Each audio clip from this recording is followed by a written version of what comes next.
The Super Regionals are set, 64 teams down to 16. Let's re-rank the top 16 teams.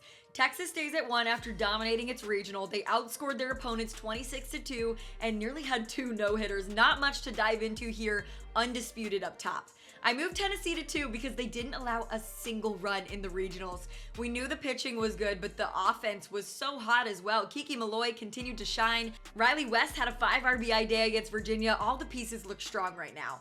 Oklahoma's at 3, got by BU easily, then had 2 close games over Oregon, avoided the if necessary on Sunday with a 3-2 win over the Ducks. Nicole May continued to pitch really well for them, which is a great sign for the Sooners. Florida remains at 4, cruised through the regionals as Skylar Wallace kept up the hot streak on an 11-game hit streak. She tied the D1 career runs record with her 302nd run scored. The fact that she is just now playing at her best is scary.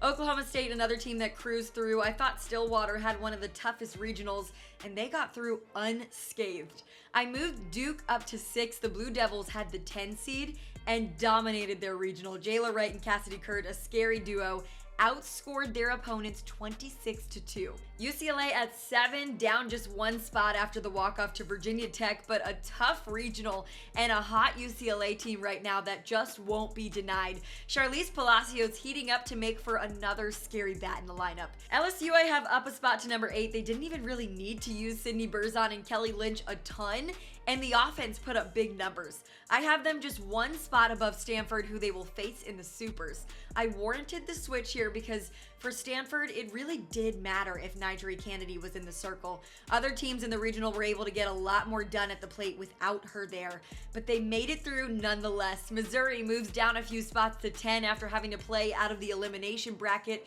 when they unexpectedly lost to Omaha. Lauren Cranes, though, was insane, started all 4 of Mizzou's victories, posting a 3-0 record, a .56 ERA with 24 strikeouts. Then I have FSU up at 11. Offense stepped up with a 10-4 win over Auburn. This team always performs well in the postseason. Texas A&M up a bit to 12, made it out of College Station with a run rule on Sunday against Jessica Mullins and Texas State. Pretty impressive since a lot of people had their eye on that matchup, circled it on the bracket.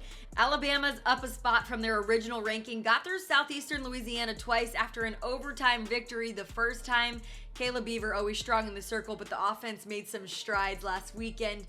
Will be interesting to see them match up against Tennessee's staff in the Supers. Georgia drops a bit after losing to Liberty and having to climb out of the elimination bracket. Needed 2 wins on Sunday. Bats came alive in a 14-run performance the first game, and then it took some late-game heroics, Sydney Chamblee with the walk-off, to send them to the Supers. This team knows how to find a way, and if the Bats stay hot, they should be fun to watch against UCLA. Finally, the 2 unseeded teams are now obviously in the top 16 after making it out of their respective regionals. Arizona at 15 and Baylor at 16. The Wildcats made it through with their bats and great defense, and Baylor responded to a 13-0 loss in the first game of the regional final before answering with a 1-run victory to make it to the Supers. That's my top 16 re-rank. Let me know what you think in the comments.